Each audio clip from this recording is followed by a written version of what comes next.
So this is a viewer submission here. Is another different take on the deep. Previously, we had tried a Bilgewater PNZ deep deck that felt worse than the Shadow Isles Bilgewater traditional deep deck. This build is super unique and interesting. I'm interested to see how it feels today. So this build is playing Freljord as its secondary region. And Freljord helps shore up a lot of the same issues that Shadow Isles does. So I think at a minimum, this is probably going to be more successful than the PNZ build that we played. Notably, we still have life gain in this build via Kindly Tavern Keepers and Catalyst of the Aeons. We still have things like Avalanche to be sweeper effects. We've got a couple of Icequake here at the top end of the curve. And then, you know, we've got good reasonable toss cards. Something that's notable here is that we've got Dredge, Dredgers, and Jettison, which are 6 1-mana toss cards, and these work really well with Catalyst of the Aeons, because Catalyst, remember, you want to bank 2 spell mana so you can play it on turn 3, so being able to play one of these and then still Catalyst on 3 is a big deal. And yeah, I think someone in chat mentioning that Deep can often struggle with aggro, so I think potentially having access to Avalanche, Tavern Keeper, getting up to our higher curve things ahead of time seems reasonable. And Trundle, even post-nerf, like 5 toughness, is still very reasonable against aggro. So I think there's a chance that this helps with that as well. So let's go ahead and dive on into some games with this here and see how it goes.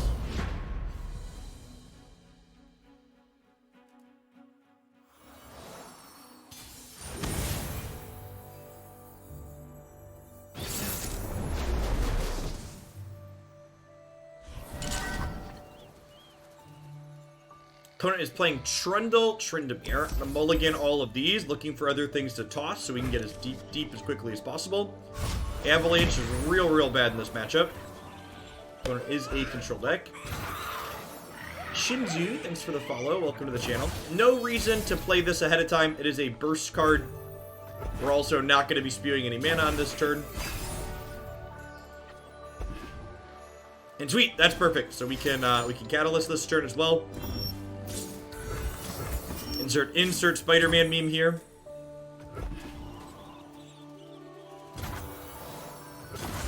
Toss does not toss champions. It is explicitly non-champions. King of Trolls coming through. Toss is explicitly designed in a way to mitigate the feel bad that typical self-mill has in other games.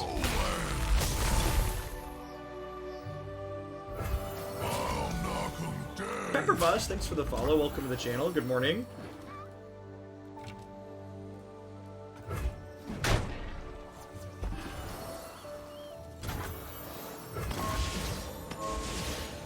Can you watch the tournament here or only on their channel? I will host the main channel on here when I play or when I'm guesting.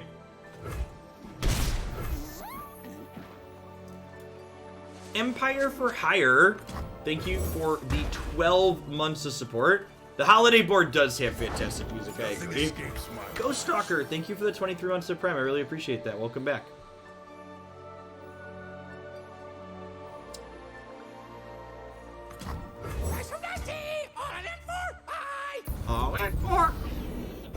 Now the question is, who is the better big deck in this matchup, basically, right? Like, does our Nautilus go over the top, or does my opponent's Field Rush go over the top of us?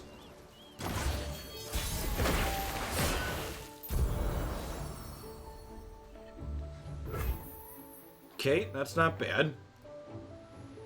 Thanks, Benji. I'm super excited.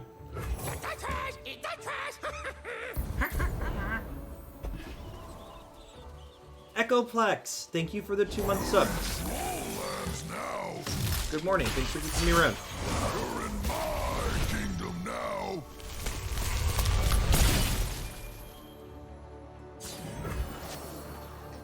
now. Swim, I don't know who specifically I'm casting with just yet. I should find that out tomorrow afternoon.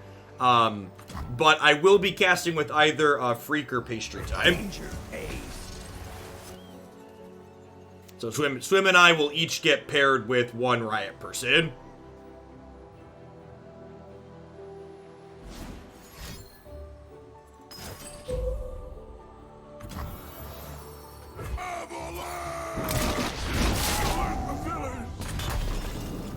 Okay, so that avalanche means that Smashing! I can do this, and then they won't be able to force a block on here next turn, which is nice.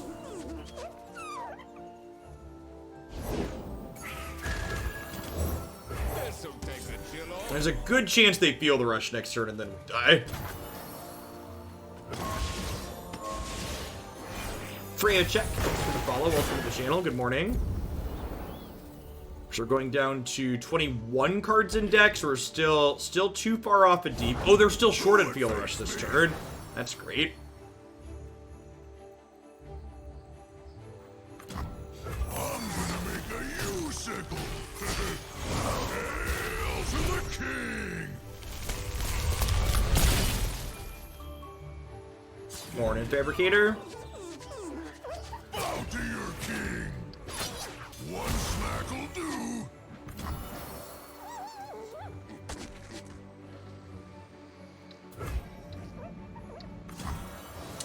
I've got double Nautilus in hand. What do we think of, like, block here? Oh no, then this, I was saying then Icequake, but this is Trundle's Icequake, so that doesn't work. Oh, I can block with this and then Icequake. That's perfect. That's much better.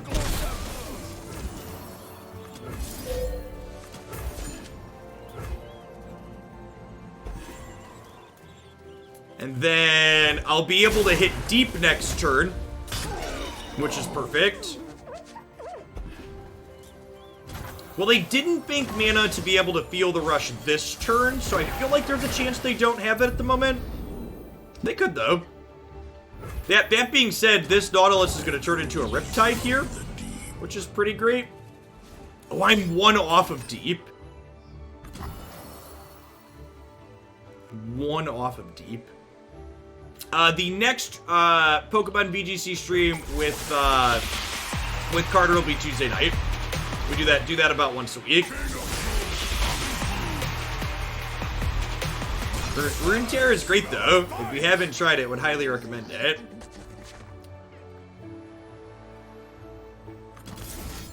We will go deep before it happens next round, yeah.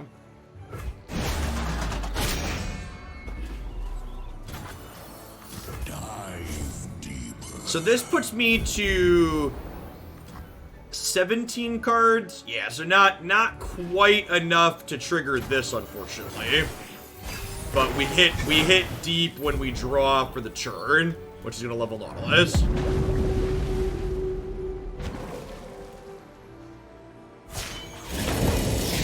All will drown.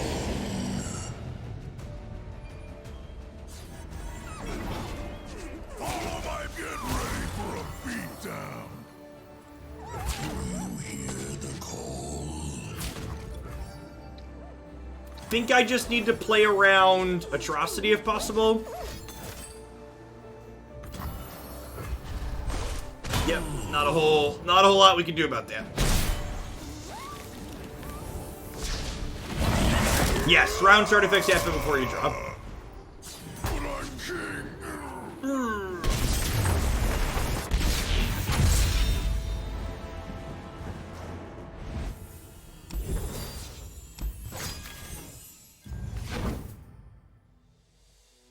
If we had waited to Riptide, we would have hit deep. That's a good thought. Because Riptide puts the Nautilus back in. We would have still died there, so it didn't matter. But that's a good thing to think about. How we time our champion spell impacts when we go deep. Glacier Head, thanks for the follow. Welcome to the channel. Used to play in the LCS and fell out for college, and then got into Magic and card games through your stream. Now I'm going to see you cast Red Lake Free. What's going on, Cyanide? If you haven't checked out Runeterra, I'd highly encourage you to. Genuinely think it's just a better game than Magic at its core. I'm gonna mulligan 2 of these, looking for like an avalanche. So the problem with like Flash Freeze is that, so I do think maybe some more removal could be good. The original submission had some Riptides in it that I ended up cutting, and that might have been wrong. It might be right to have some just actual copies of Riptide in the deck.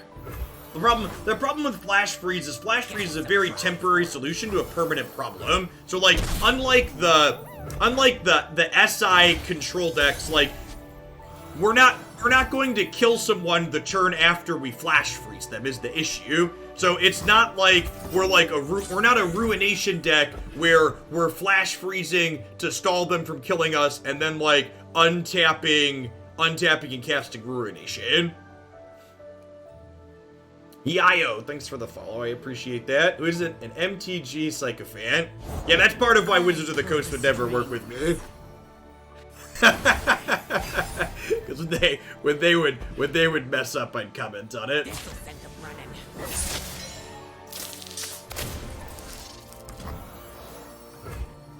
think we just dropped my boy here. Actually, should I wait a turn on this? If I do this here, I get to start tossing with it sooner. That's probably better, and I get to bank this mana into spell mana. Suppose you want in on this. I suppose I should leave ye be. I don't change fate, but I can see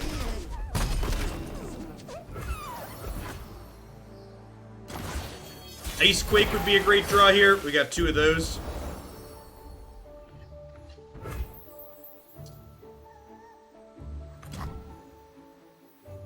Huh. This might just be a sea monster here and hope they just like don't have Vile Feast.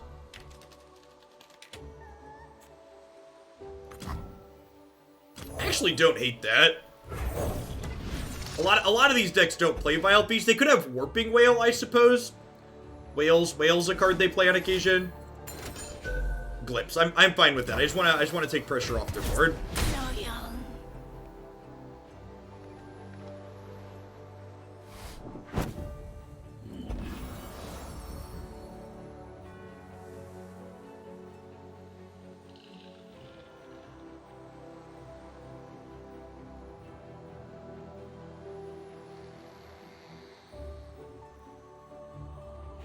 The regulars know. There's always a command for everything you could possibly want to ask on this channel. If it's not directly gameplay related, if it's any of the things that people like consistently ask about, we always just make a command.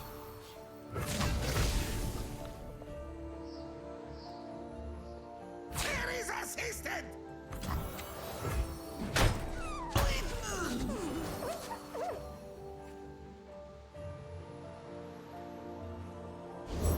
I don't change fate, but I can see it.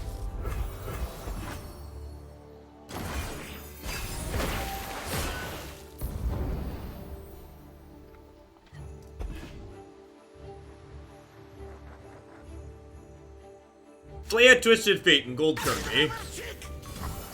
Rude.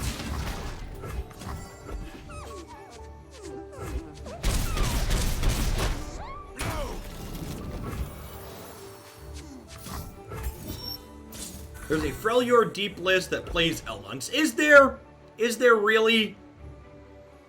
I play a lot of Runeterra, and I don't think I've ever seen that.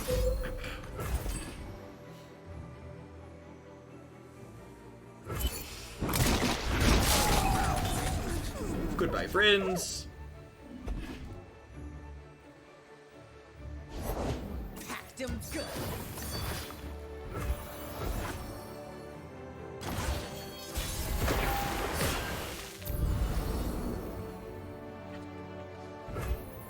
King of Trolls coming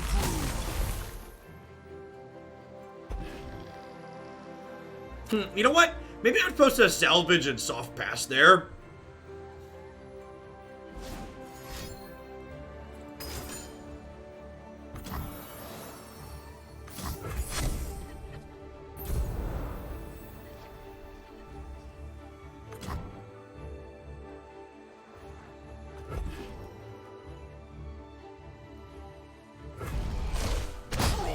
Out!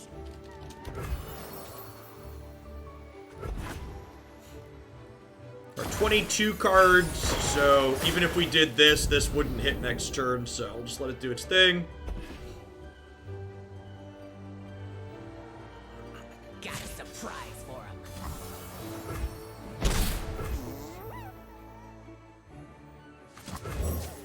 think we just Slaughter Docks, and then we Slaughter Docks an Abyssal Eye. Keep up, keep up.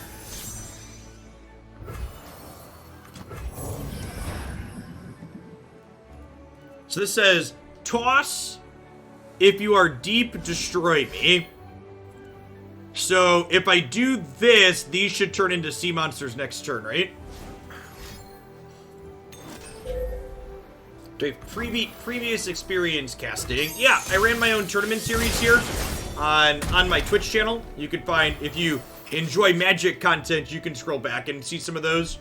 We averaged about 2,000. Oh, I should have jettisoned. I averaged about 2,000 plus viewers for those broadcasts though when we were doing them.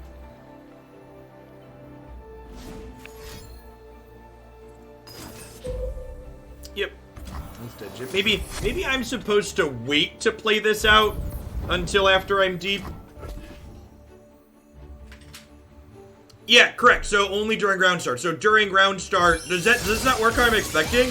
I'm expecting it to toss one and then say, hey, I'm deep, turn into a monster. Is that not how these work?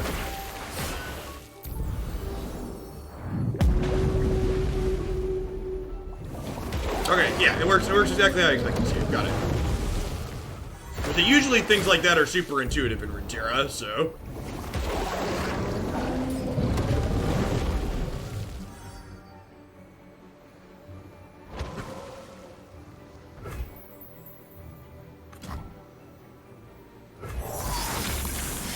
So we're not close enough to killing them here, so I'm actually gonna go ahead and Ice Pillar to start, so we can kill this Zap Spray Fin, so our life total is a little bit low at this point.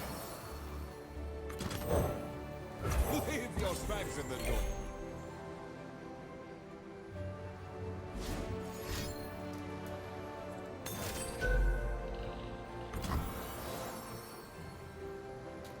Wow, yeah, that's rough.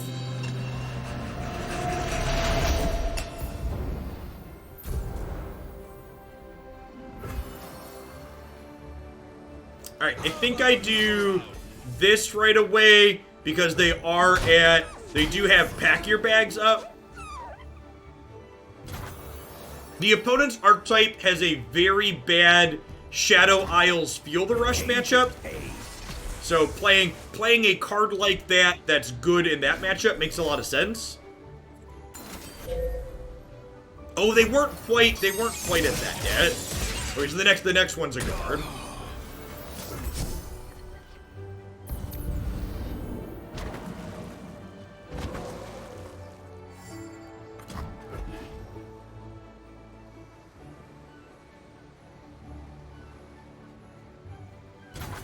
I feel like we're in an okay spot. A lot of our things are real big at this point. We're gonna find a Nautilus sometime soon, hopefully. Fearsome Aggro too. It is also good against Harrowing, that's true as well.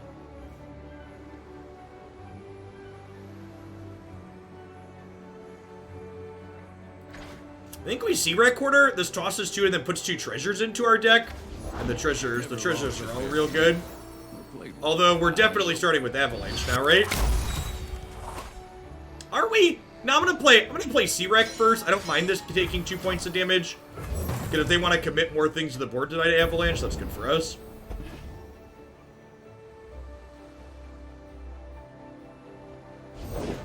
Like a fish. Perfect.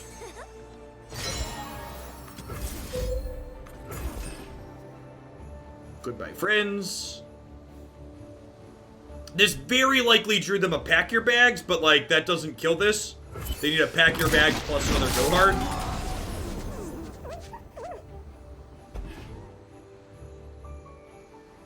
Worth noting here too, with banking 1 spell mana this turn, I'll have enough mana to both salvage and Nautilus next turn. So even if we don't draw a Nautilus, we'll have a pretty good start. Opponent is playing a Ruination deck, so I think I'm definitely just opening on attacks here, just trying to get at my crack for 10. Vengeance, steal.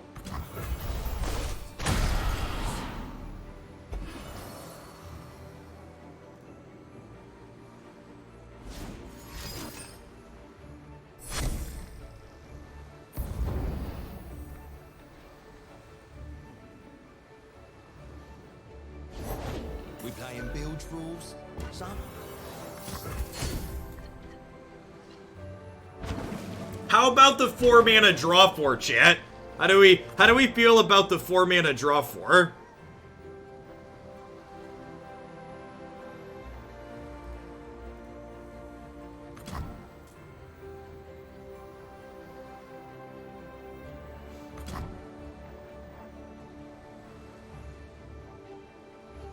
So, I'm probably just not playing Genesis in this game, right? There is a 10-card hand limit in Runeterra, and it is a hard limit, which means that if you go to draw an 11th card, it just gets burned away. Nautilus, notably, when he levels up, he puts 4 tossed allies back into our deck. So our deck is up to 7 cards now.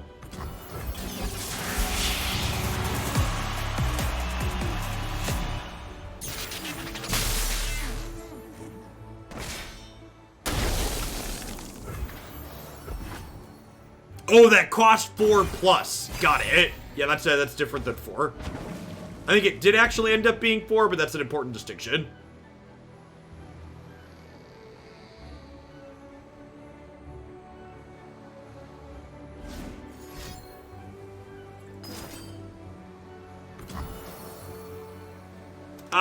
Steve Rubin, the head of live balance for Runeterra, has mentioned that,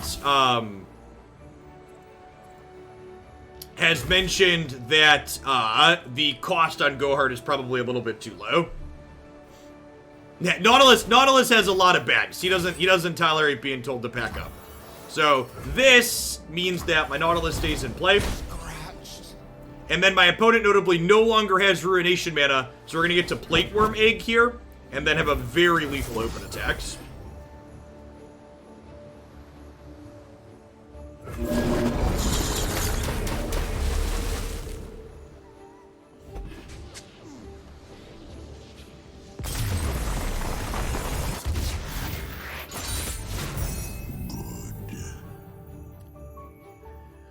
Superius Platypus, thanks for the past 12 months. You helped me get through my workday during quarantine. Thanks for the entire year of support. Thanks for coming over and enjoying some Runeterra with us. I appreciate it. Welcome back.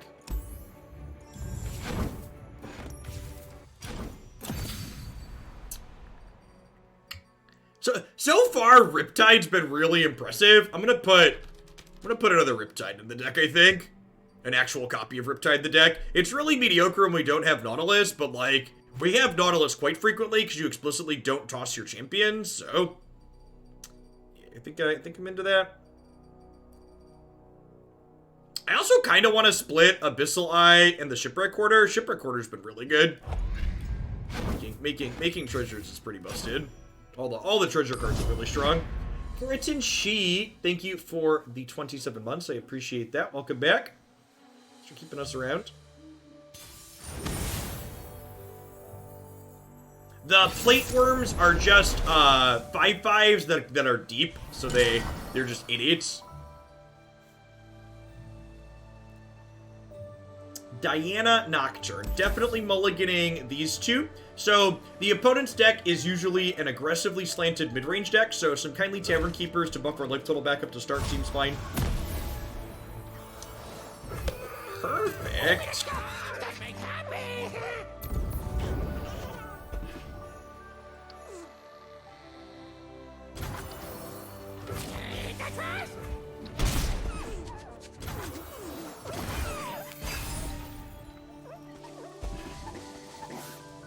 Well, bank our mana this turn so we can Catalyst next turn.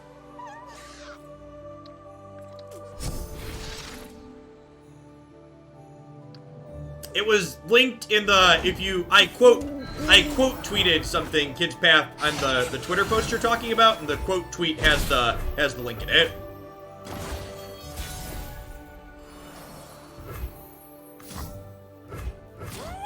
We already have a bunch of commands in the stream title, but I could do that. I can add one for that too, I think.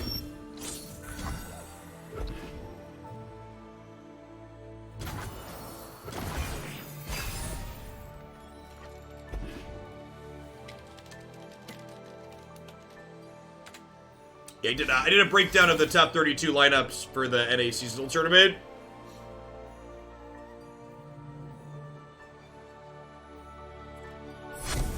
Worth noting that these will not be the same lineups that we see in the seasonal finals guaranteed, because people are able to play different lineups, I believe. But these are the ones they use to make the cut with. Uthianazio, thanks for the follow. Welcome to the channel. Capo, thanks for the follow.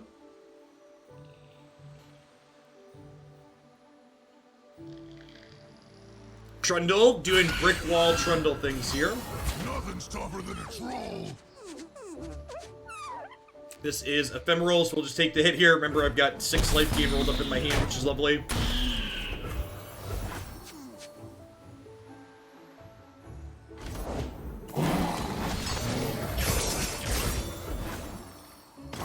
I think I'm going to go ahead and open on attacks here, so this way if they want to kill Trundle with a Pale. Actually, with that draw, I probably wait, huh?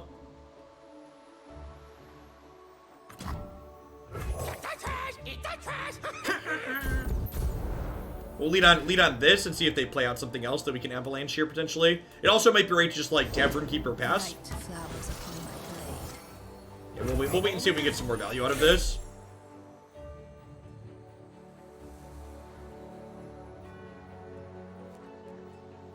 Champion spells still shuffle into the deck, Clampton. Champion spells only don't shuffle a card into the deck if they're countered. It's the same for champion spells.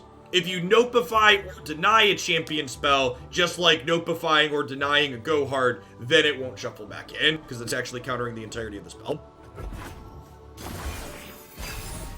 Champion spells behave in exactly the same way. Their scent travels on the night air. The moon is our queen. The night, her kingdom.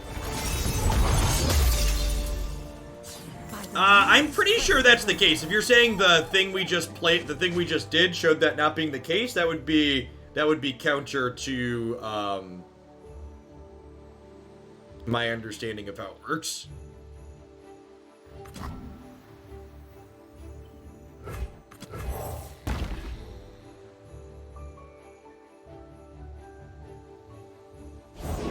Embrace the darkness. Even a full moon has a dark side.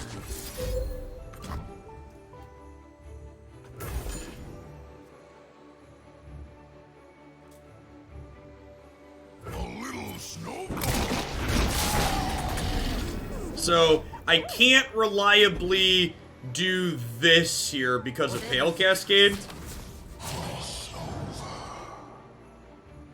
I assume they're gonna force something to block something. Yeah.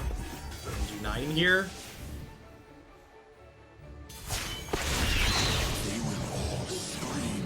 Morning, Dave.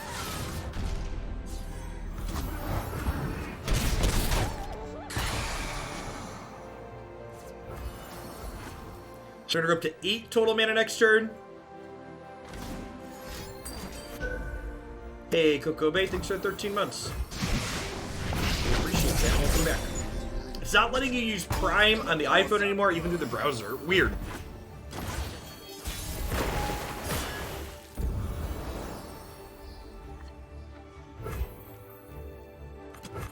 I don't know. I'm gonna be honest, I wasn't paying attention, so I'm not gonna, you'd have to go back and honestly, even going back and checking the tape, you'd have to look and compare to how many cards are in my deck. I'm not gonna profess that I was paying attention to something I wasn't just paying attention to. Night flowers upon thy blade. The promise of a new moon upon your contender. Well, are you on Android, Boneless? Android doesn't have a lot of the same stupid restrictions that Apple does. So Android has Prime subbing integrated. Apple doesn't allow that sort of thing because they're a bunch of turds.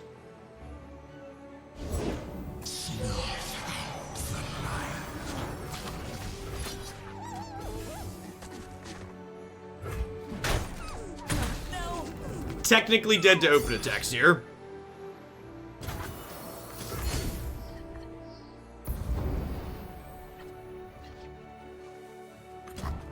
No longer dead to open attacks.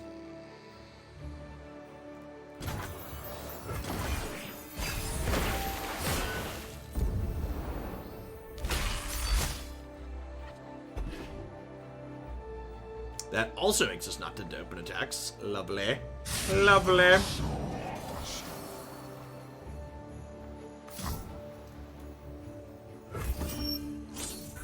I'm gonna do this, and then go to 2 here, because this could get a Pale Cascade out of them.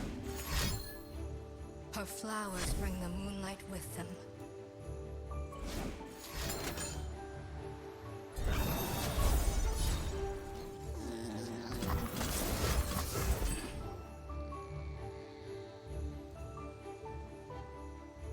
It was a little risky against Doom Beast, you're right. But they had Pale Cascade, so we weren't punished. Does leveled Nocturne count as a Nightfall card still? I don't know.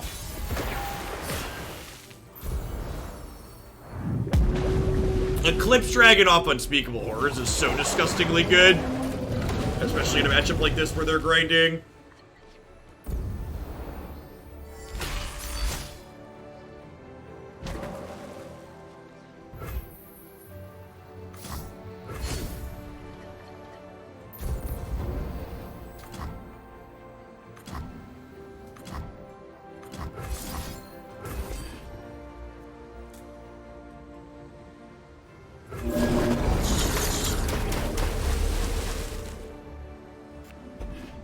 It's a pretty good one, chat.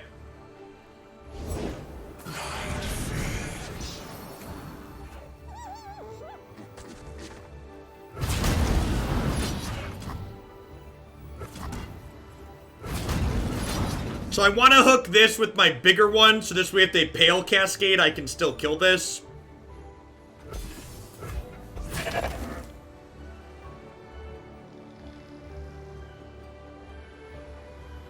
No, I want to kill the dragon. I'm not killing them this turn. I want to whittle their board down.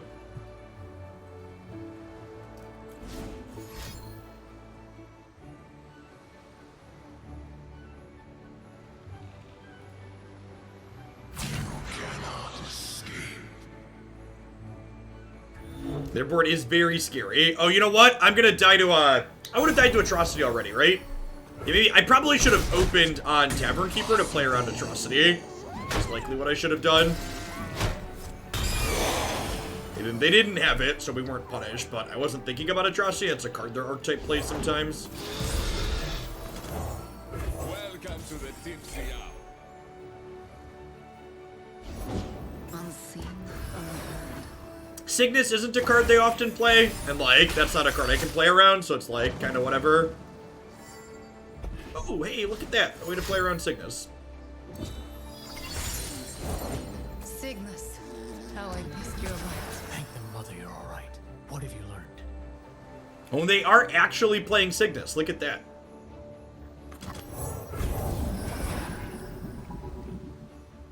Alright, dead to Pale Cascade and Doom Beast.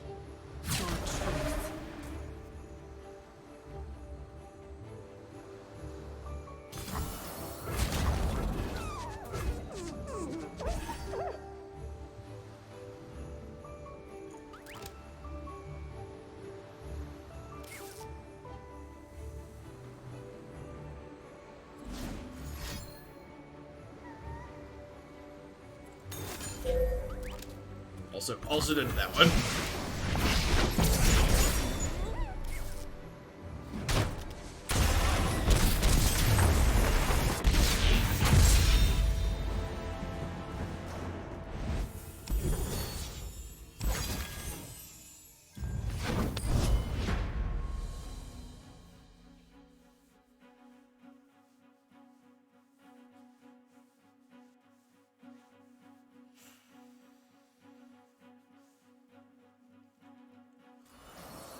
Yeah, Cygnus is like the finisher slot in the Nightfall list. You could play like there's a few different cards that qualify as finishers: Atrocity, Cygnus. We even see some that play Harrowing. I'm gonna keep Trundle because he's a big boy here. Ash Bestos, thanks for the follow. Welcome to the channel. Perfect. Dredge Dredgers into Catalyst is exactly this kind of start we're looking for.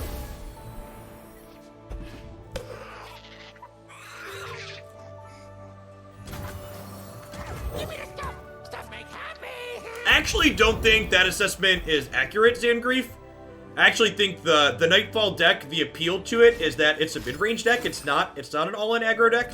I think in this matchup where we're controlling deck, the opponent is the aggro deck. But the Nightfall deck that we just played against actually tends to assume a more defensive role in it tends to assume a more defensive role in other aggressive decks.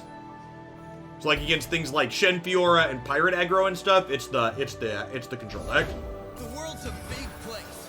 Let's see all of it.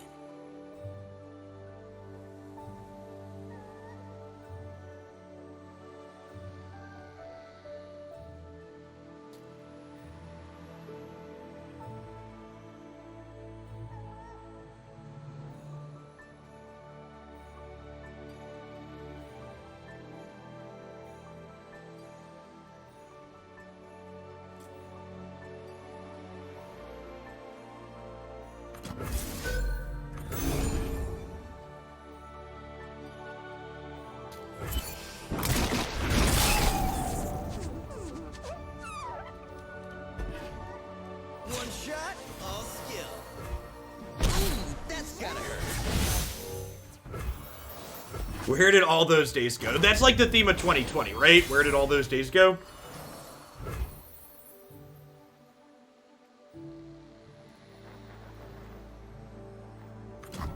I think I'm slaughter docking here before I do this. I'm not really ramping into anything super meaningful here, and getting this down sooner lets it start tossing sooner.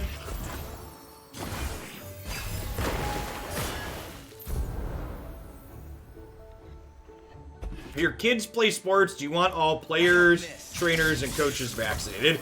Every reasonable person should want every person they're working with or in contact with vaccinated for COVID once we have a safe, tested, and approved vaccine.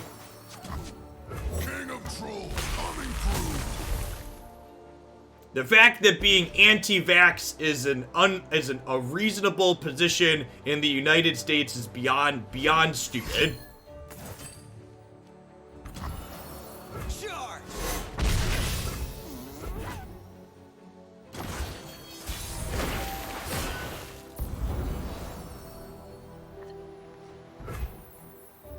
Your desire to be a paranoid idiot should not be allowed to put other people at risk.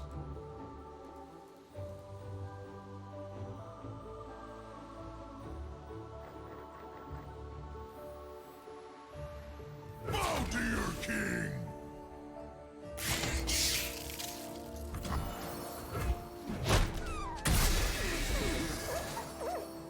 I'm fine if they want to kill this here. Firing!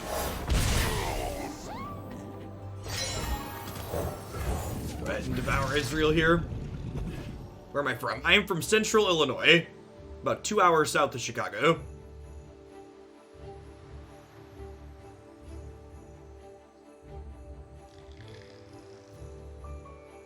This archetype doesn't usually play deal 3, so like if they had a 3 damage spell there, they could have saved their thing. But they do not. No reason to play this just yet. It's not getting us to deep this turn, and it's a burst speed spell, so we can do it later.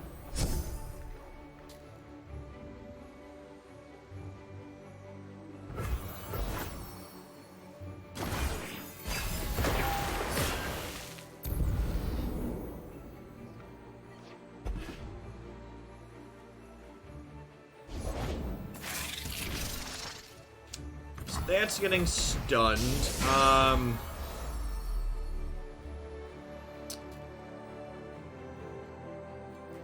Play the Jettison as a soft pass here. I don't want them to be able to burn my mana, but I'm not sure if I want to Icequake or Catalyst right now. If they just attack with these two, I'm going to Catalyst. Hopefully they play like a Draven or an Ezreal here. Yeah, and this is perfect, right? So they did that. Now I get to Icequake them.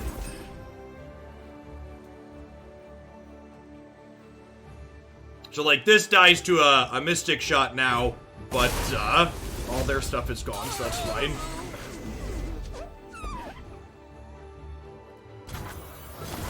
So we're going to 17 cards in deck next turn, so if we draw a Salvage or a Jettison, we get to go deep. How about another Nautilus? Let's open attacks here and see what they do. What's Ice Quake do? It deals 3 damage to all units on board and gives them -3 attack till end of turn.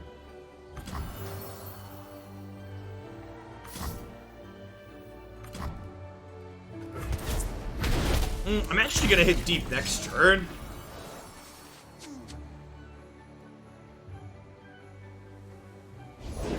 Time for a true display of skill. Echoes from the deep.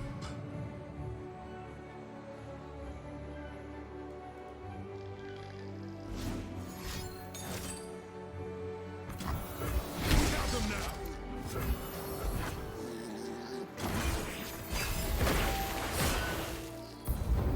Instead of people asking me why not Ice Pillar first, can you explain why I should Ice Pillar first? Why should I expose this card that's a tool for helping me control the board later to a board state where it's vulnerable and can just get hooked and killed by things?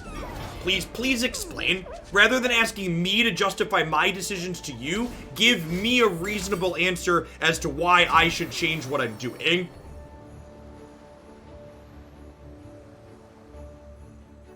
I kind of want to just Riptide this Ezreal here.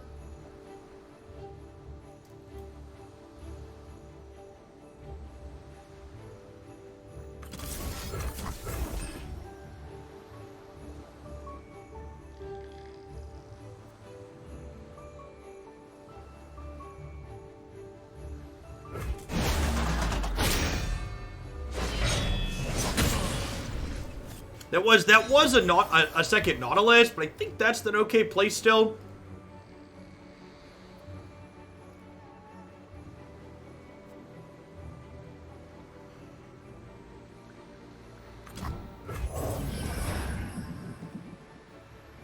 I think killing Ezreal there has a lot of value. It might be wrong to play this because if they have a burn spell plus this, they could kill it.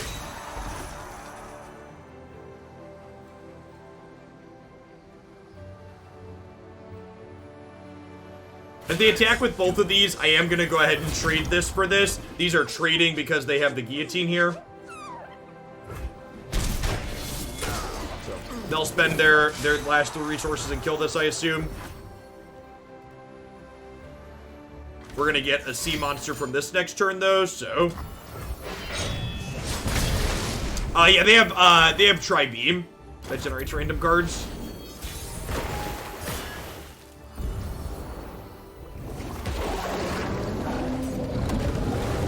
I think this is actually just like the best one you can get off of there because when it's summoned, it still puts treasures in your deck and tosses. And like now, this is a good example because I waited on this Ice Pillar, I can play it here and make this vulnerable and I didn't risk it dying to my opponent attacking it. So one of the things I would encourage you that will help you get better as a card game player is instead of asking yourself, why shouldn't I do this? Ask yourself why you should. Why is making that play an actively good decision?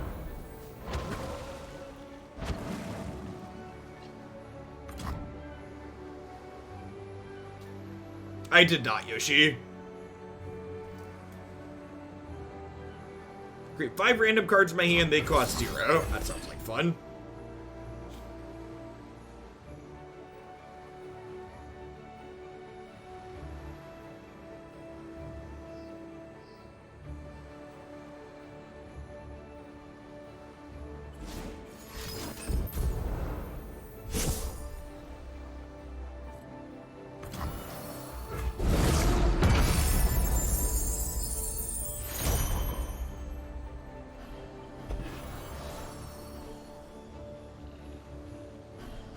Okay, sure. Check me out. The world's a big place. Let's see all of it.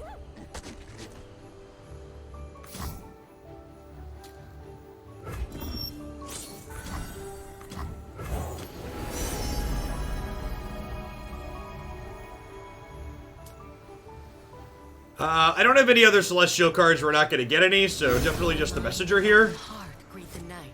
Yeah, I think there's one more Slaughter Dox in my deck. We're going to find out.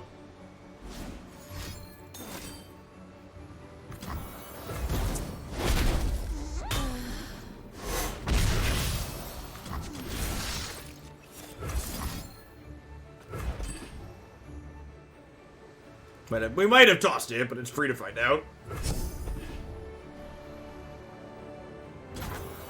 Hey, Mum's still like a yodel in uniform.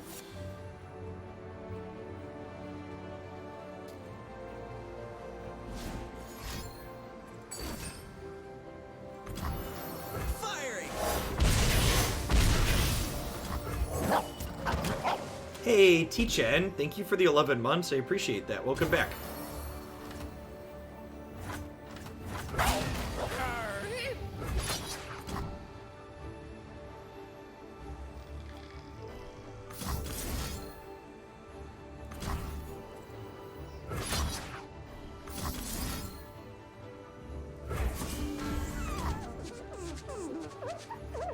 $13, $19.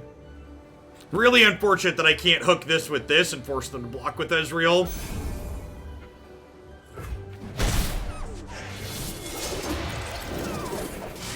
Raven down.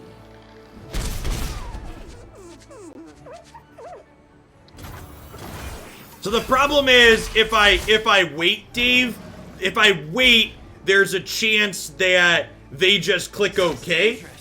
I'm in. And if they just click OK, I then don't get to get my 3 damage in because my spell is fleeting. I have 9 worth of healing, actually. Oh, only 6 this turn, that's true. Put on me mask, secure me tail, start the day.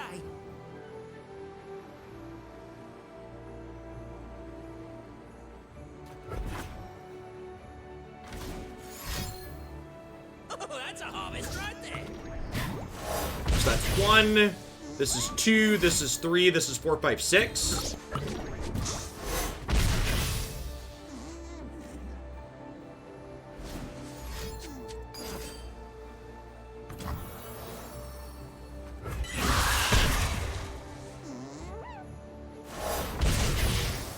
Shrooms are scary when we're deep. You're not wrong. Wonder if we'll see them kill this as opposed to shooting my face. No, they're shooting my face. Okay.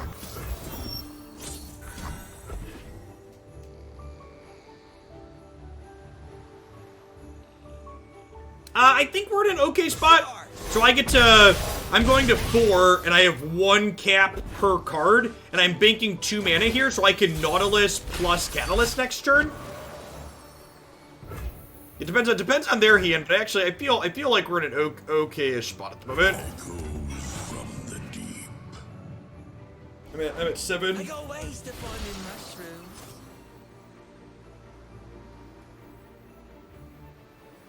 Drag them down.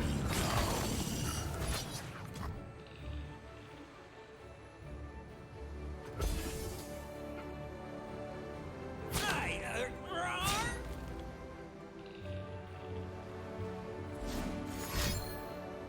Pay dirt. Oh, I could be dead. Can I be dead at burst speed here?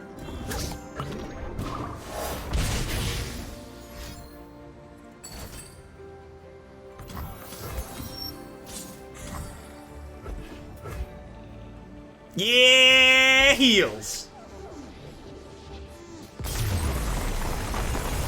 5 mana gain 3s all day. Does not forget.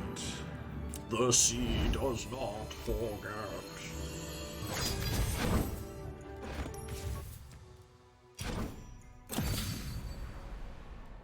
You know, I kind of agree with the conclusion that Jal Hunter sucks.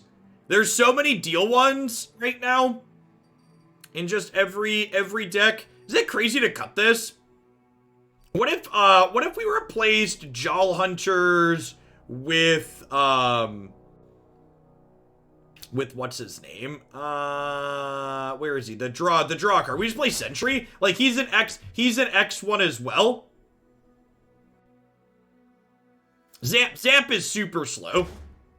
I have a ton of top end in my deck. I think I want a different piece of bottom end, and that seems super reasonable, right? Like this technically helps us get deep, right? Like think of him as toss 1 when he dies effectively. He costs 1 less. Let's try Sentry.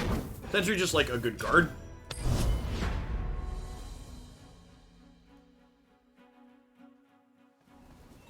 Zap would always draw Jettison. Yeah, that's kind of fair, I guess.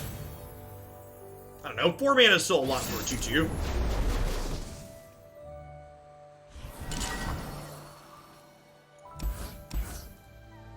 Thresh Hecarim. So, part of me almost wants to keep Salvage, both salvages, because, like, Thresh implies, like, a more controlling deck.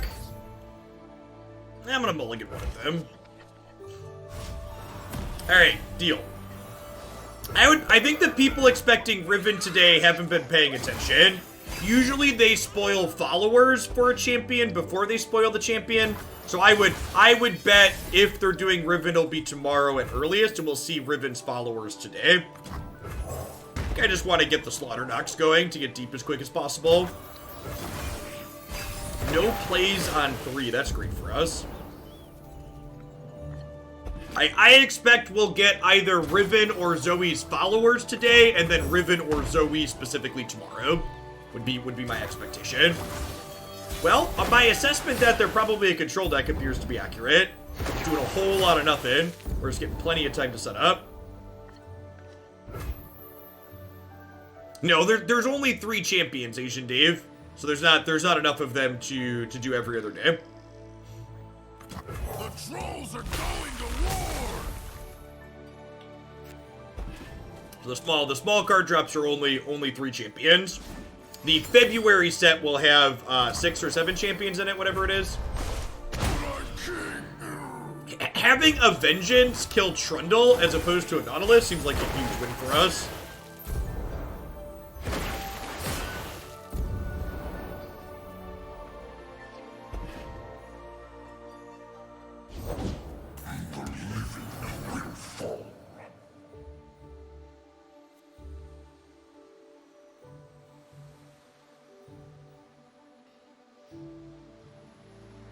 Yeah, Trapper is technically the inverse of going deep. Is a thought.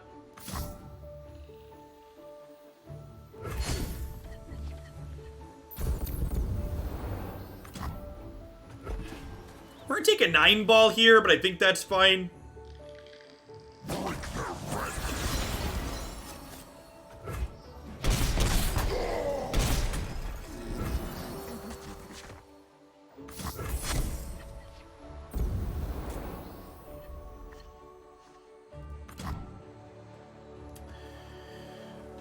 So how many cards do I have in hand? I have 1, 2, 3, 4, 5, 6, 7, 8. So if I play this, I'll go to 9, and then I'll draw for the turn and be at 10. And this will be both of these. We'll get to trigger next turn.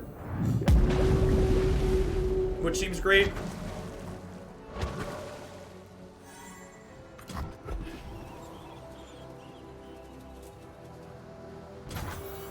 They're getting deep turn 4 here, or turn 7 here, which is not bad.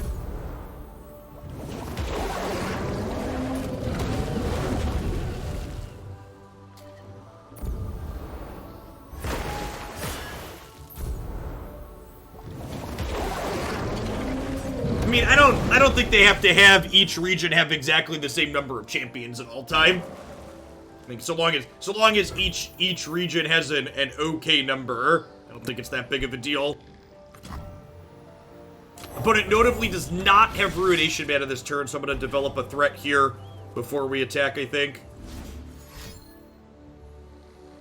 They have Grasp. They can save their Hecarim here. They could deal 3 to this in response. Sure. But if they don't have another blocker to deploy here, they have to chump block with this or trade.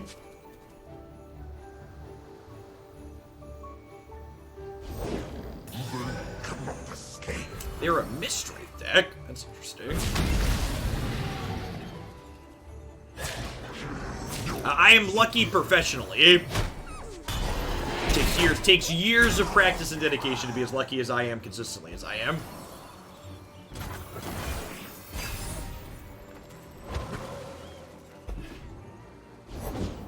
One candle for every soul. Obliterate!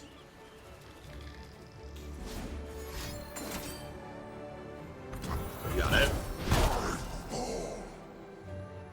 And then we're definitely just opening attacks with them having Ruination mana available next turn. gonna go ahead and play out this Sentry and then get in there. I'll spot him. I'll spot him. We have plenty of resources to play through a Ruination, but there's no reason to not get in our attack here and make them have vengeance. Such naivete. Such naivete. You know, like concussive bombs here, maybe? They probably have limited Iona cards, right? I'll be sure.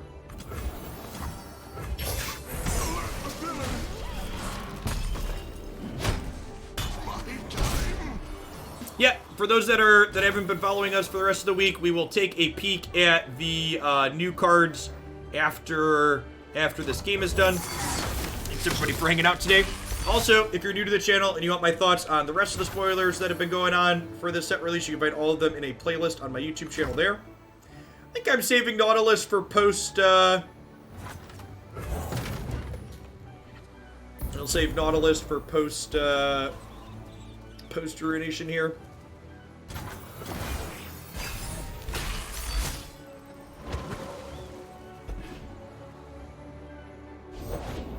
What's that noise?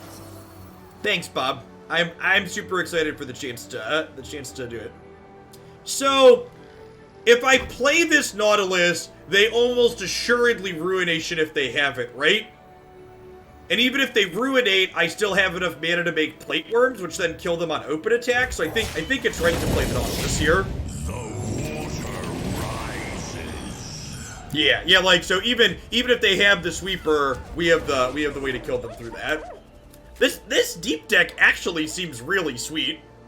I've never, like, I know the Shadow Isles deep deck is, like, competitive, and people have played it in the past reasonably, but I've never really cared for it, and this build's been really fantastic so far.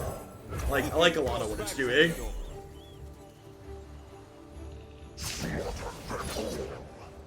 So, it is worth noting that Kibler is a host for the tournament, so he will not be casting actual matches, I don't believe.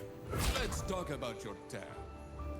I will. We have a rehearsal tomorrow afternoon for the broadcast, so I expect that I'll get more details on exactly who I'm casting with then.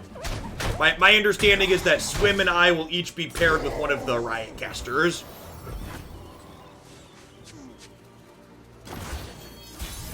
Which makes sense. Swim and I both have some experience doing casting, but definitely less than their folks do. So balancing that out a little bit makes a lot of sense.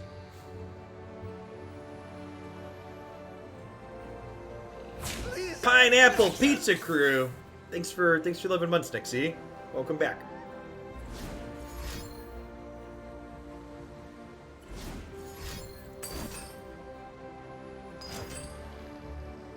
Wow, they are playing Concussive Palm.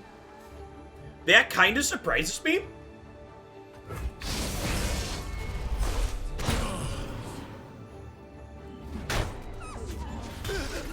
Because okay, so they showed us Mist Wraith earlier. Maybe they're not playing Wraithcaller.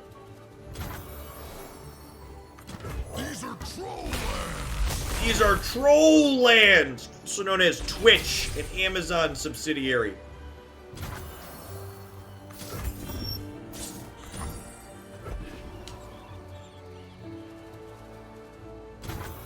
I think it's much too early to talk about anything like that in Fire for Hire. I'm just excited to have the opportunity to work with all these great people. Like you look at the lineup of casters that I'm working with, and I'm arguably the smallest creator on the list. So like, I'm just very grateful to have the opportunity to get to work with all these other great people.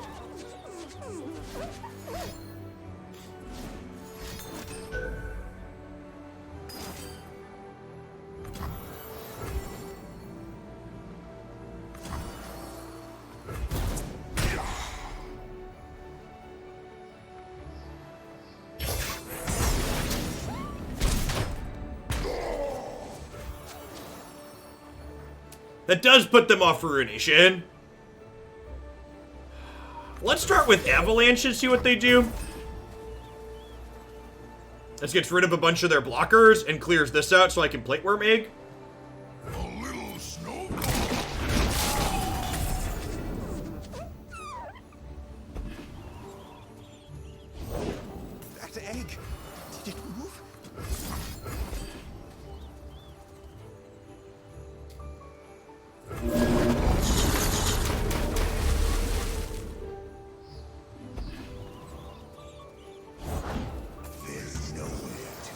They have used a lot of copies of Vengeance.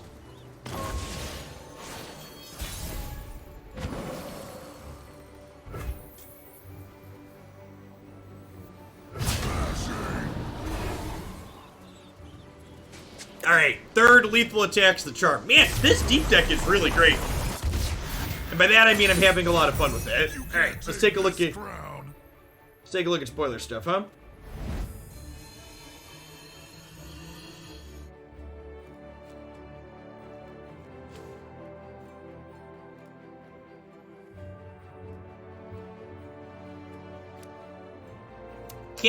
Captain Arika, 6/6, spell shield for 8, play, capture a unit or landmark.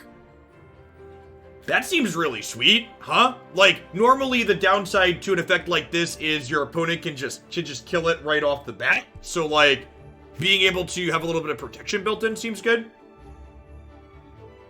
8's a little on the expensive side, but the effect's super powerful. The Grand Plaza landmark. When ally is summoned, give it +1/+1 and Challenger. Naja Mage, thanks for the tier 2. I appreciate the 24 months. Welcome back. This one's interesting. So this basically turns your units into pieces of removal, and notably it gives them +1/+1, which means they're able to survive inside of combat a little bit. This, especially paired with things like Lucian and Senna that have quick attack, like, this seems potentially very powerful. Yeah, we've talked about Shyvana feeling like she'd be better with Challenger to start too, so, like, this seems like a potentially very reasonable card. Especially, like, I feel like exploring this with quick attack units is the easy first place you want to go to. That seems like a potentially very playable landmark. There's the captain that we saw in the starting video. Ever Shadestalker, sweet, a new Nightfall card. Create a copy of me in hand. Well, that's hilarious. So this is ephemeral, or is it ephemeral? Yeah, ephemeral is the word. So, yeah, this is a card that's sweet with Nocturne. This is a card that's sweet with Hecarim. But yeah, this could be what we need to really enable a non-target Nocturne deck really cleanly and easily. Yeah, that's a good observation. This technically works with Victor too. Nightfall Victor. Maybe there's a Victor Nocturne deck. It seems like a sweet finisher though overall. This is a card that's going to give control decks real fits if they can't close the game, right? Because, like, remember, this isn't, these are ephemeral, they're not fleeting, so, like, so long as you're playing this with Nightfall, you're literally always going to have one in your hand. Just every time you're attacking, you can just play out a bunch of these idiots and attack. Sure, actually, that's funny too. Talking about other directions, the Demacia landmark we just saw, pairing this with that landmark is super funny. Just like, get a bunch of 3/3 challengers every turn. That's thinking with portals. That's sick. Thanks, Alex. Yeah, it's a sweet card. Pesky Spectre, ephemeral for 0 mana, last breath, create 2 copies of me in the enemy deck. Well, I don't know if this card is good, but it's definitely sweet. That this card, we're gonna annoy the crap out of some people with this card.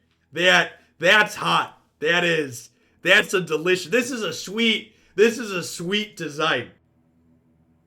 This is a sweet design. It's technically anti-deep tech, but yeah, like, so it's a 0 cost card too, right? It's, well, so until it ends up back in your deck, but you can build your deck so it doesn't mind this card, right? So, like, it's a 0 cost unit, so you can play it as a Nightfall enabler, you can play it as a Things Die enabler, you could play it as a Hecarim enabler. So yeah, I think this is a card that's going to get to, like, annoy your opponent and gum up their deck, but also you could build it so it doesn't, like, that's what cool deck building is about. It's about taking a card like this that's technically symmetrical, where it's like a negative for both players, but you break the symmetry in some way so it's actually good or neutral for you. Snapvines. Sure, that sounds great with Snapvines. Lucian. Yeah, the Turbo Lucian deck. Yeah, like there's so many cards in this card drop so far where it's just like, yeah, there's like 5 or 6 different things we can build around with this. And this is another one that's like a sweet design that can build in a lot of different directions. Sure, these are created cards too for Augment. That's funny. Moonlight Affliction. Silence 2 enemy units this round. They can't block this round. Huh. So, double Hush, but costs more mana than double Hush would, but it's 1 card. And the Nightfall is you can use it to push damage proactively. I'm into that. I could see this card potentially being playable. It's a very flexible card, right? Yeah, it's the burst speed your opponent can't block is huge, right? Like normally the back and forth priority system in Runeterra is okay, I do a thing and then they do a thing, but this is like okay, burst speed, 2 of your things can't block, kill you is something that's going to be really reasonable, right? This would, yes, this does. This card will trigger Ezreal twice when you're leveling Ezreal as well. So maybe there's some kind of Ezreal target deck that works with that too. Yeah, that's good. This definitely feels like actually that's a good point. So more aggressive Targon decks haven't always wanted to play Hush because Hush tends to be a more defensive tool. But this card allowing you to be proactive with it due to the Nightfall trigger this is a card that any aggressively slanted Targon deck probably wants to play this card as opposed to Hush because it can let you push damage as opposed to just being a tool defensively on occasion. Also, and this is something to note here too, think about the symmetry of this card versus Feel the Rush. Like that's a format staple, and this is, okay, your Feel the Rush things aren't scary this turn, I get to untap and kill you. I get to start my next turn and kill you. So, yeah, like, and again, like, this is another drop where there aren't any champions in here, but just like looking at these cards and thinking about how they piece into existing things and maybe even enable new things is really, really well done. Solari Sunforger. Daybreak, give me lifesteal this round. So, technically competes on curve with Leona, but I could see this being reasonable. Just like a good, like, gain 5, be an okay body. Notably, at 5 attack, this thing's very good at blocking fearsomes, and buffing your life total by 5 against the fearsome matchup is good, so yeah, I think this card could almost assuredly see play. Notably, the 5th point of attack is very good on here, because it trades with things like Gangplank, and it trades with things like the one that makes the 2 damage thing every turn, it trades with Trundle. And yeah, and that's another good observation too. Even if this isn't a card you necessarily want to stick into your Daybreak deck, this is a card that specifically will be able to be generated off of Ravi Dayspear. And I think this is probably an average power level upgrade to what you're getting off of Dayspear in the mid to late game. So that seems really, really reasonable from that perspective. But I could definitely see this being a card that you actually want to register and play copies of in your main deck as well.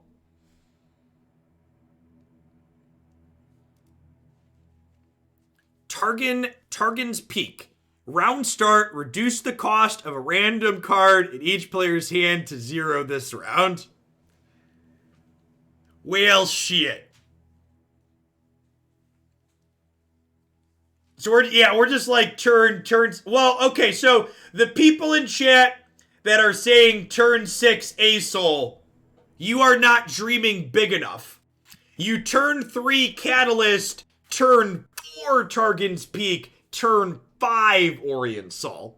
I need you, if you're gonna dream big, chat, dream as big as you possibly can. So, like, actually, this card actually sounds absurd in just like a Behold ramp deck, right? Like, what if we just, like, what if you play, like, Catalyst, Rinding Stones, the 2-mana Behold ramp spell, and then Targon's Peak, and then just a ton of 8+ cost cards. Yeah, you play Face's Face, so the old one is the other ramp one from Behold. Yeah, yeah, you could feel the rush, Skies Descend. Your deck's just like ramp, Targon's Peaks, and biggity bombs, just like ready to blow people away. Yeah, I don't know if this card's gonna be fun to play with. I don't know if it's gonna be competitive, but it's a sweet card because it'll be fun to play with. We're gonna lose a lot of games on stream with this in our 40. Can we appreciate the artwork, by the way, for a second too? Just absolutely gorgeous. Yeah, I don't know, like the one thing that really stands out to me is like this isn't even a champion drop, and I'm like super excited about a bunch of cards in this drop. Like this upcoming 40 card set drop seems absurd. We had a few followers in there.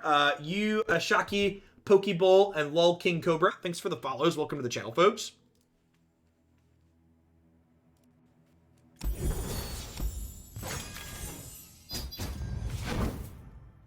Yeah, I mean, and that's the other thing too. It's so refreshing coming from other card games where, like, during spoiler season, I get to look at cards and you don't have to worry about, oh, all the sweet cards I want to play are mythics and rares, so they're going to be expensive and difficult to get. Just like Runeterra is accessible, and we're going to get to play with the cards that are in the set. All right, Pirate Aggro. I'm actually excited to see how this matchup plays out. We've got Avalanche and Catalyst in the opener, which seems good for us. Dredgers on 1 is exactly what we're looking for. For anybody new to the channel, for those new follows, thanks for dropping in today. If you enjoyed my breakdown of those spoilers as you were hanging out, I've got a full playlist here on the YouTube. Every single day, I do a spoiler review of all the new things that they release. Check that out. I'll continue. Oh, I clicked the wrong scene. Thank you. Can check that out every single day as I post them. Sentry looking real good here. Much better than Jaw Hunters would be on curve, huh? Who's gonna get in my way? Easy block here if they attack. Safeguard our homes. It's kind of insane to me as a content producer, even Strickles, just like to be making the chance to like make content and work with a real esports company. Yeah, the bot's a third-party tool. So it's called MTG Bot, but it does Magic, it does like Eternal Card Game, it does Shadowverse, it does a ton of... I really wish they'd rename it to Card Game Bot at this point, but it is what it is.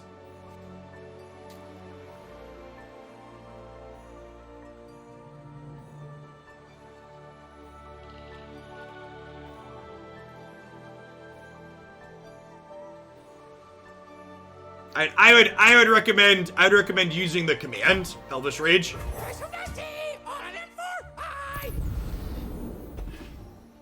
No, the Twitch bots are literally user accounts. If for people who are technology geeks by me, something you might not actually be aware of is that every Twitch channel is actually just an IRC channel. So the bots that run on Twitch are literally just IRC bots. And if you don't know what IRC is, don't worry about it.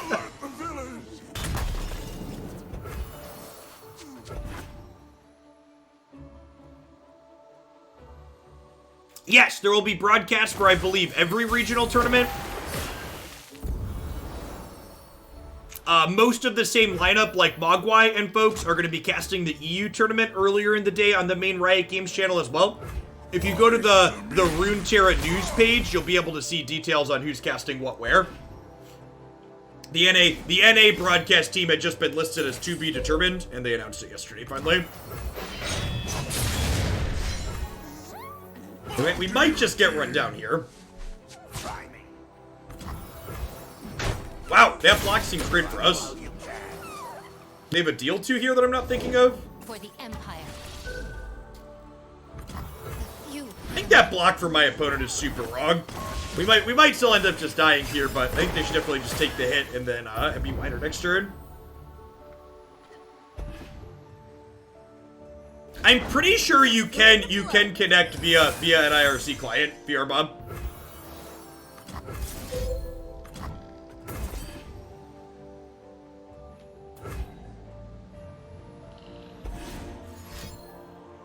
So this will be a deal 3. Oh, this kills this. I didn't think about that. Okay, yeah, that's awkward. I was thinking about that going to my face, but yeah, it makes sense that they're killing Trundle with it.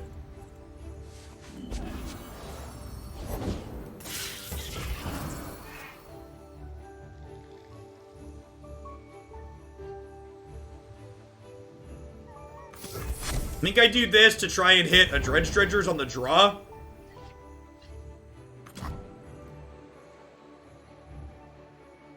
Okay, well, I'm deep for next turn. We're going to 2.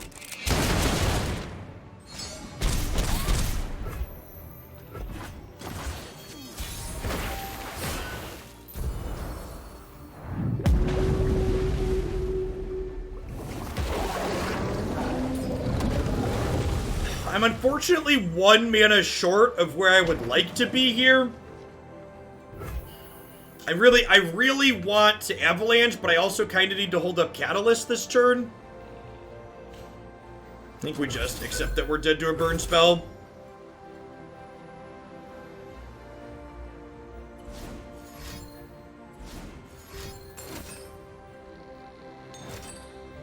Alright, really didn't matter. Yeah, that matchup still seems hard.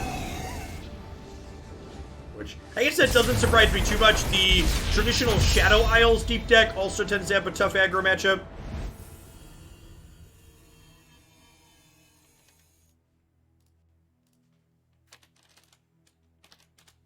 Does Runeterra use the term mana? It does, yeah. Yeah, their resources are called mana. That's a kind of generic like Vorthos magic type thing. Magic does not have the term mana coined. It predates Magic even via like novels and stuff, I'm pretty sure. Raphael Godson, thanks for the follow. Welcome to the channel.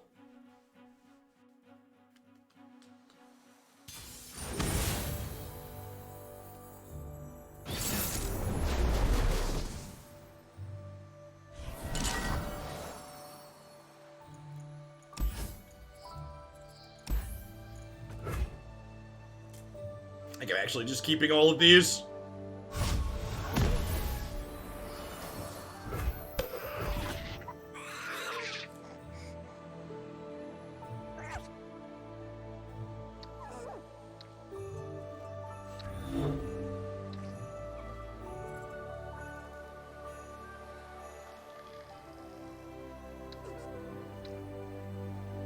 The Bible going strong. Shoot the wings off a bilge wasp. The wings off a bilge wasp. Okay, it's not a terrible pickup. Remember the objectives. That's actually a little annoying because it's something that doesn't die to avalanche. Aim.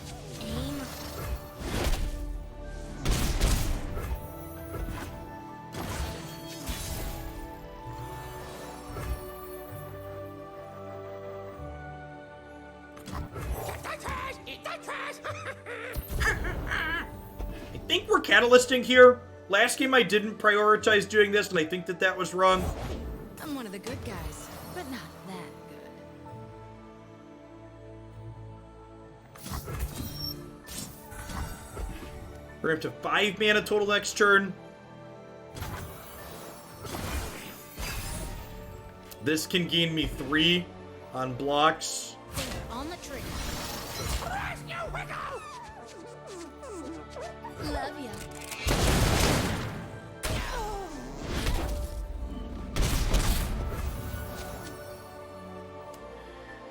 So am I setting up avalanches here, or am I tavern keepering? So if I avalanche, I'll have 1 mana left over plus 6 next turn. So if I avalanche here, I could avalanche plus tavern keeper next turn. I think that's the play.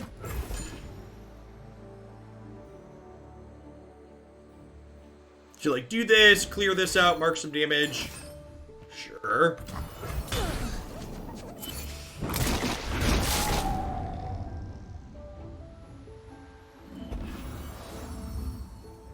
Xanador, thanks for the follow. Welcome to the channel.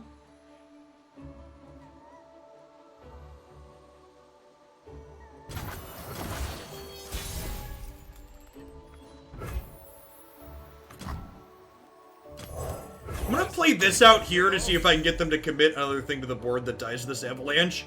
Althanda, thank you for the 13 months of Prime. I really appreciate that. There's a lot of great people making a lot of great stuff on Twitch. Thanks for supporting mine this month. If they pass here, I think I'm just gonna end the turn.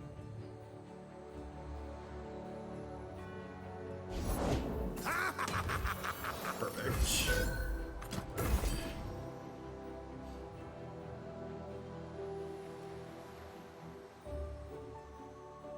So they could have, like, follow-up misfortune here, but I think that's fine. I was talking about Twitch using IRC at work, and one of the people said, "What's IRC?" And now I feel very old. Gosh, we've gotten to the point where people who work in tech don't know what IRC is. Oh no, Bob. The Zoomers are coming! The Zoomers are coming! These are troll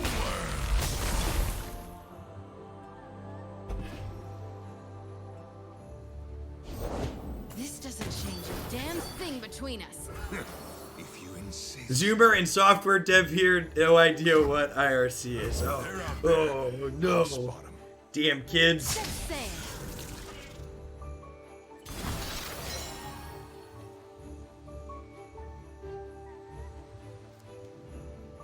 You got a problem? Ready the torches.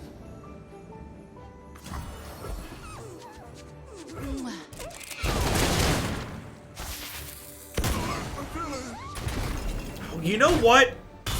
This is a small thing, but I think I was actually supposed to no, chumping with this doesn't do anything, right?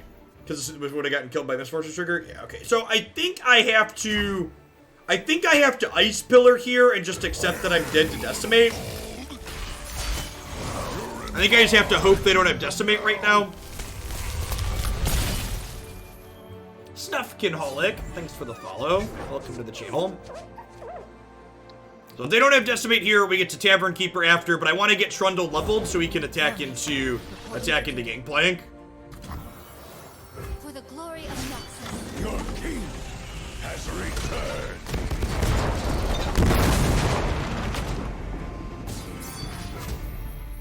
To be fair, it was probably obvious. I just wasn't given permission to explicitly say outright. I was told I could tease that I was casting.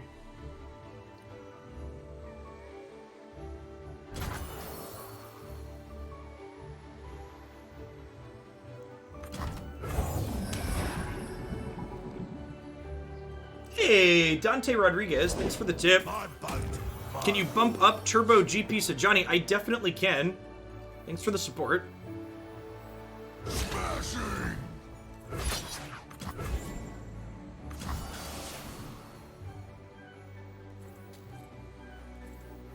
How about another round? Come on, come on. One smack will do. I think I want to attack with all of these, because if they want to block here...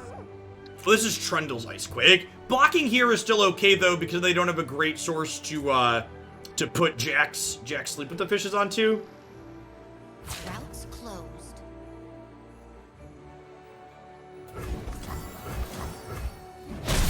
Troll out. Come back next.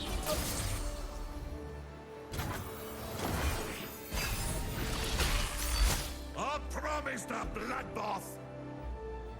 I had my 5-year-old ask me the other day what the save icon was. Forget what he was playing. My Was it one of his Switch games? Maybe it was something he watched on. Maybe it was something he was watching on Amazon.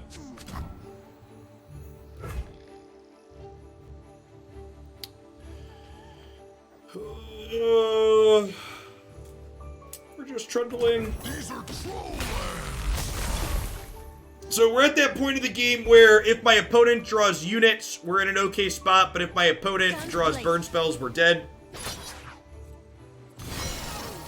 How far are we from going deep? Pretty far.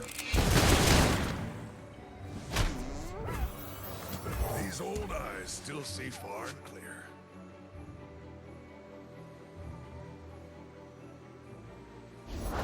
Gotta go with the flow. See the Are we dead to sleep? Not if we kill them on open attacks.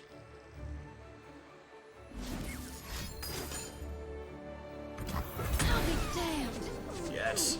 It's a big part of what makes their deck scary. Zap's Springfin is such a good card. I demand a rematch. You know, people talk about,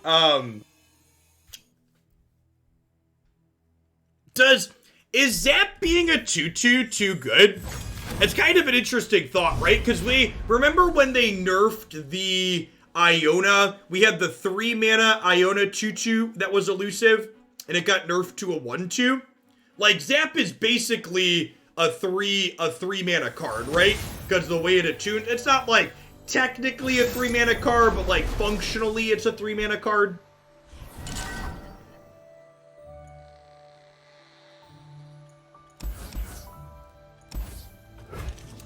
Oh, look at the rest of these looking for cheap plays to start. Definitely want to keep my Catalyst to play on 3 here.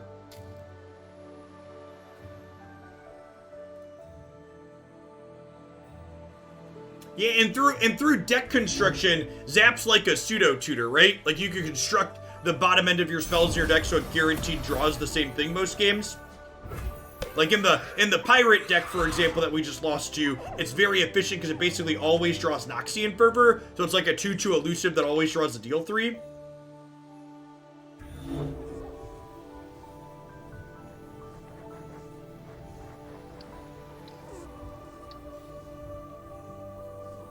I don't think there's any cards competing with Zap for what he does. It's just very unique, Glacier. A very, very unique effect.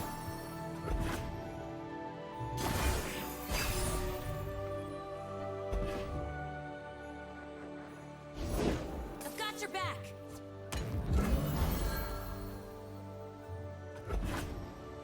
My steel is yours.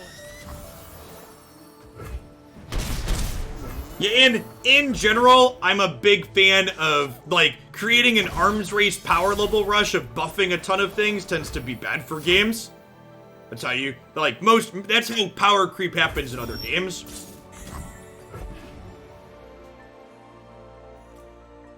A lot of other card games end up being disasters because they just power creep endlessly. Protect and strike. Nature blesses her followers. These are troll lands. It's not even just a Hearthstone thing. For people that have only played Hearthstone, that's a big part of the issues Magic has had for the last year. I've never played Yu-Gi-Oh, but I've talked to Yu-Gi-Oh players. Players there constantly complain about power creep being a huge issue. And, you know, and to a degree, I think it's kind of ingrained in card game players that, like, power creep is something that just has to happen. But I genuinely think Runeterra could be the first card game where power creep isn't a necessity, in large part because all those other card games power creep because they need to sell booster packs. And with Runeterra leaning heavily on the cosmetics as opposed to gouging people to buy cards, it feels like they can have a much more balanced card game. Runeterra doesn't have an incentive to invalidate a bunch of cards they've already printed, so they can sell booster packs of the new set.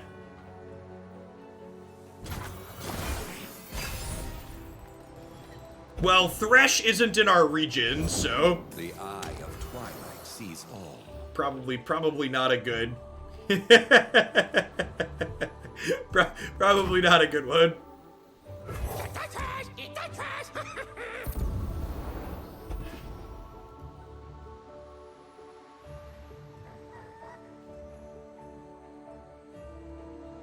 So I go. For the honor of House Laurent. House Laurel. Honor guide me. Playing this out into the Fiora might have been wrong here. Try me. It's fine if we draw Avalanche, though. En garde.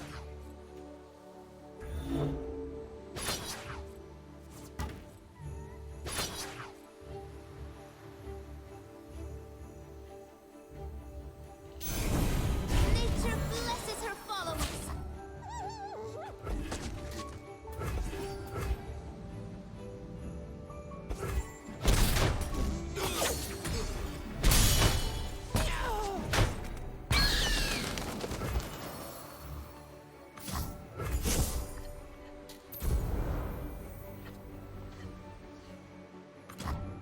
Okay, Ice Quake's not a terrible pickup.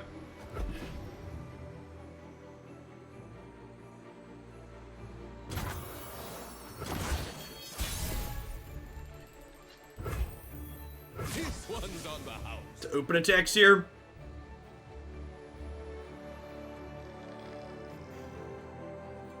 What's going on, Alex? Welcome back.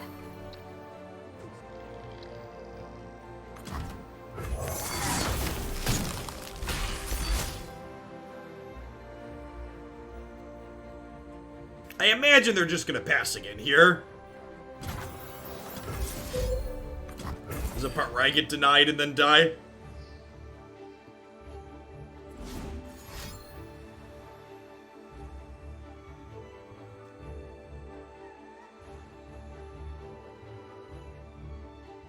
It could be right to just jam Devour of the Depths here, too. Devour, I could go deep with these Jettisons.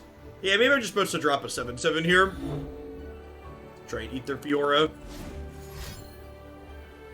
Tank, deny. Your move.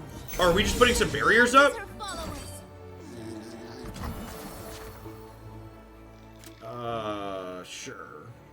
Sure. Okay. Oh, so they're gonna try and lethal us with this next turn then. Nature blesses her followers. So if they don't have a deny, Riptide saves us.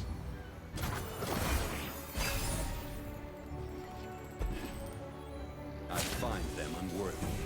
Nature blesses her followers.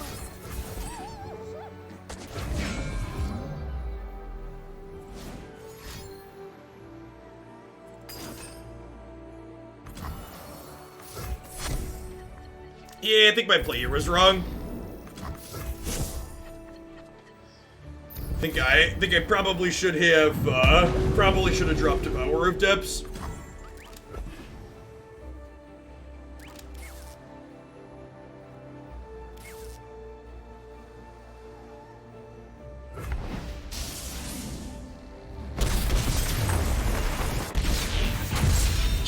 She really does need another voice line.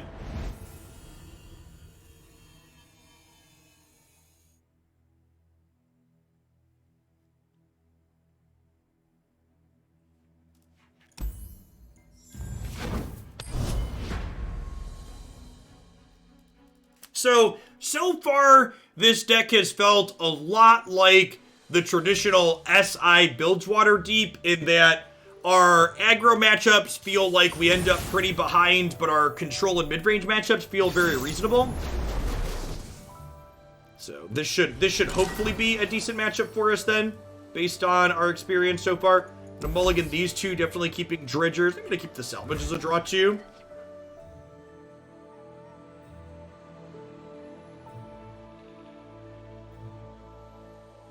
Have a chance to get deep pretty quickly with this hand.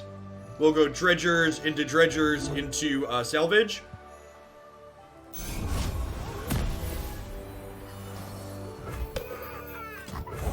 Okay, maybe now we go Dredgers into Catalyst on 3. Get our mana developed as we get deep. Seems potentially good.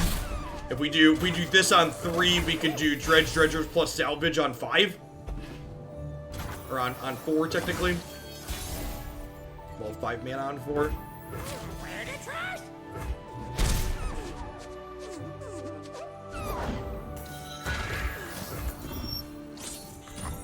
Hey, Gadian, thanks for the follow. Welcome to the channel. One of the things, like, this starting sequence here of turns is a good example of one of the things you want to be doing to get better at card games in general.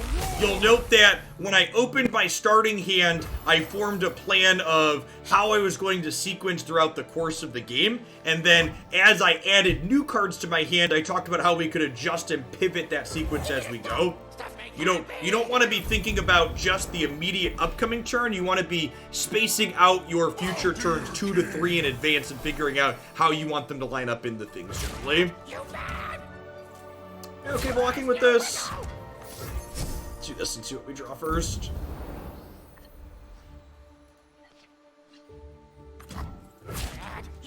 I don't think I want to play this anytime soon, so let's just get our chump on here. They could be like an avalanche deck, so like these could get swept away by an avalanche leader and then they won't have a chance to chump block. So chumping early seems potentially valuable. Morning, Steve. 6 cards off of deep here. 3 cards off of deep, so we'll hit deep on our next turn.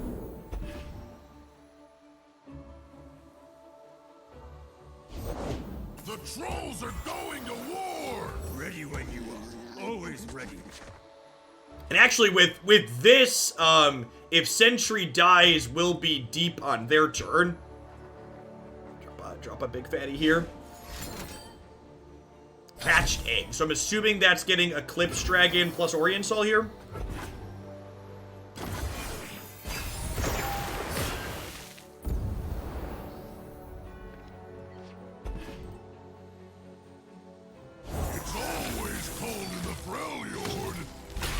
Graveyard mechanics. I mean, Runeterra effectively already has things that care about the discard pile, Kevbo. So things like Harrowing and Rekindler are things that effectively reference what would be a discard pile. So no, I don't expect like things more akin to like what Boomer card games do in terms of referencing a specific zone becoming a thing in Runeterra. No. This is gonna be fun. So this'll go deep when this dies, so then this'll get to kill this here, which is great.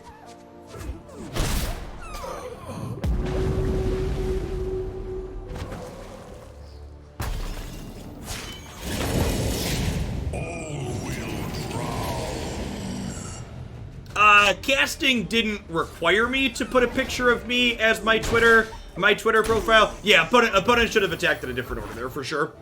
But I took an updated headshot because I was casting, and then decided that I was happy with it. Okay, so they're not on Eclipse Oriental then.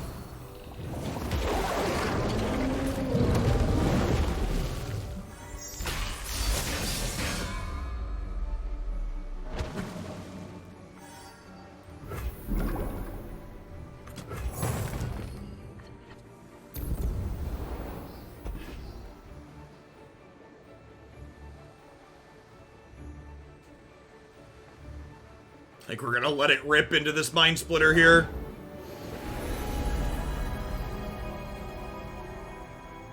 Daylight warms the heart and lights up. Austerity, please. Thanks, please.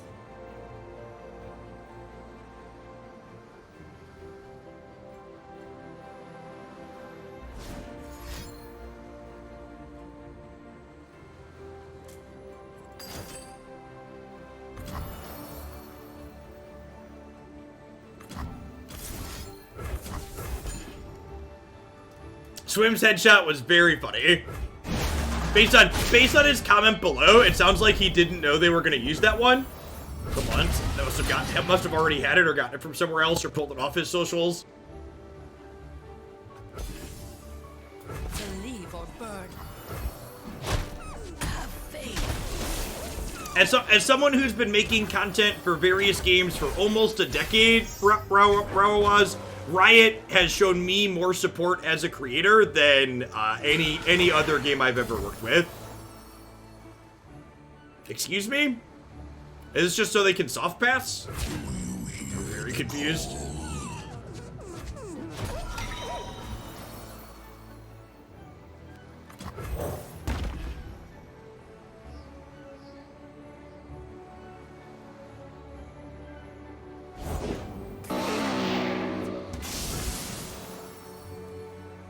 Oh, they were just trying to get me to play out something else that they could do this with that. Got it.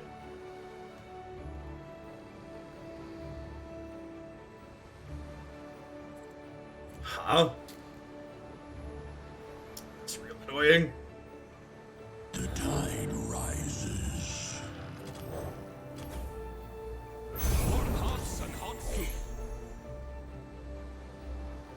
Yeah, they technically don't need that anymore, right? Because they're going to stay at 10 regardless.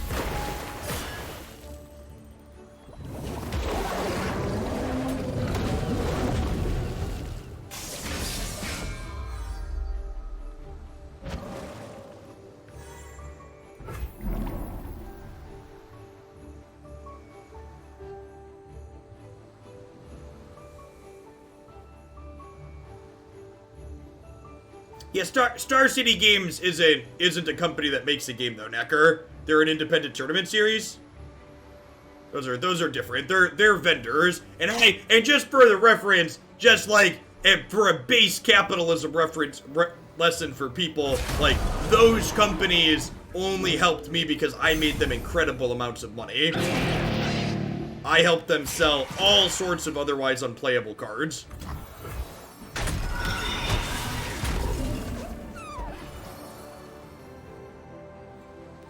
Yeah, they should know about Keelbreaker. Because tosses are public, so I saw that one come into our hand.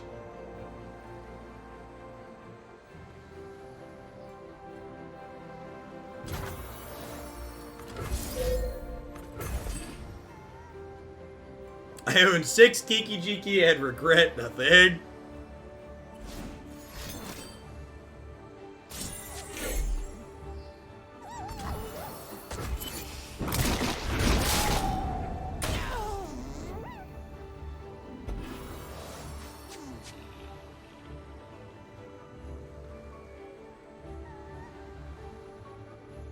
Yeah, I think we're gonna get outvalued by Oriensol here.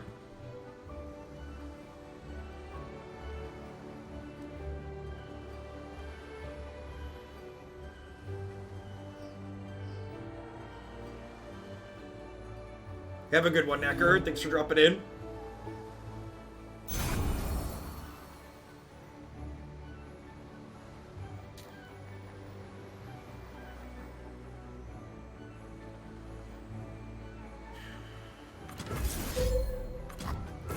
Think I'm supposed to do this?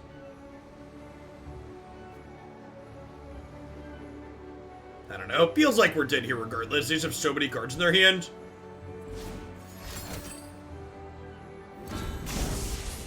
Huh.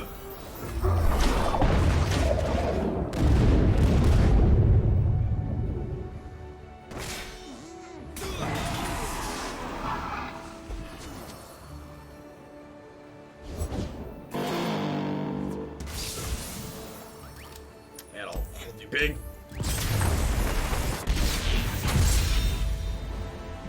I will return.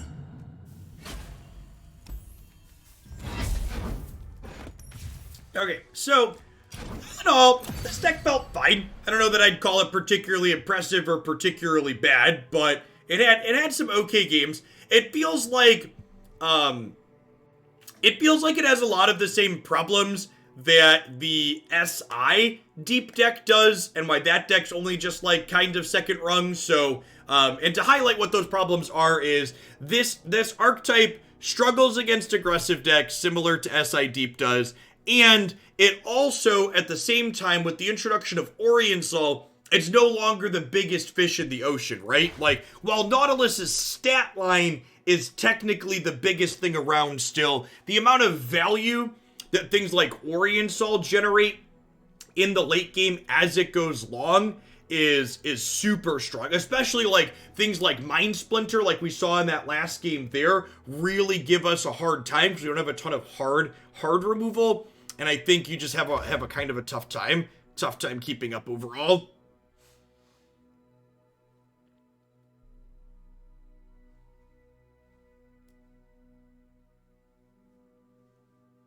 A dial-up dragon is scary. Just imagine how OP fiber optic dragon would be.